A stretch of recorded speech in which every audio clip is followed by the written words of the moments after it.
Two position battles have officially begun for the Bengals, and one of the guys competing for a job ended up taking a pay cut in order to stay in the competition. And in this video, I'll explain why he's now in an all-or-nothing scenario.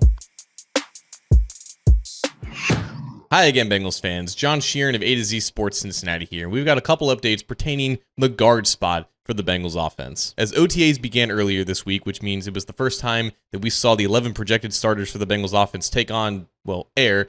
It was Dylan Fairchild at left guard and Lucas Patrick at right guard running with the ones. Now, I don't expect Fairchild and Patrick to only take reps with the starters, especially during this early part of OTAs, but it was notable for the fact that both of them were out there together for the first time. It signals to us that if the Bengals were to play a game this Sunday, it would probably be Fairchild and Patrick starting, along with Orlando Brown Jr., Ted Karras, and Marcus Mims at left tackle, center, right tackle, respectively. But these two spots contain the most notable position battles on this entire roster. Yeah, there's still uncertainty at cornerback, there's uncertainty at long snapper, but obviously the offensive line in front of Joe Burrow is so critical, and figuring out which two guys are going to be bookending Ted Karras at center, that's got to be very important. And we kind of foresaw this with Fairchild because minutes after he was drafted, it was offensive coordinator Dan Pitcher who said, yeah, left guard is absolutely his job to win. And I would agree because compared to the other options, Fairchild gives you a lot of athletic upside, he gives you a lot of physical upside, he's only 21 years old, and he should get better the more reps that he gets to go through his mistakes. And as with Patrick, he brings a lot of experience. He's been in the league since 2016, which matches Ted Karras' experience, but he might be the most athletic interior offensive lineman on this entire offensive line despite his age. When it comes to Fairchild, I expect him to be the front runner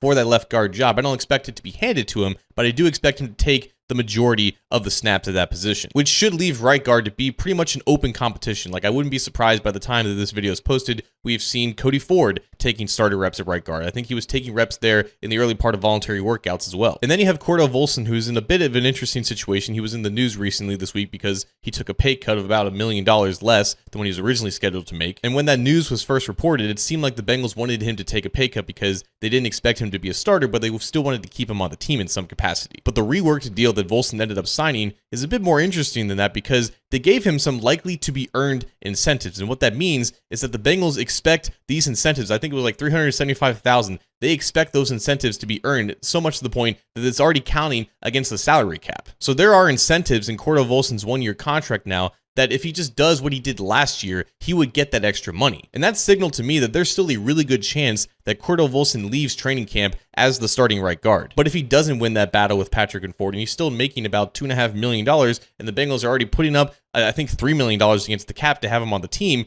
I don't know if he would stick around as a reserve. After reworking his deal, the Bengals are saving about $500,000 in salary cap space, which in the grand scheme of things of a $280 million salary cap, it's essentially pennies. And if they were to cut him, they would still save $2.5 million.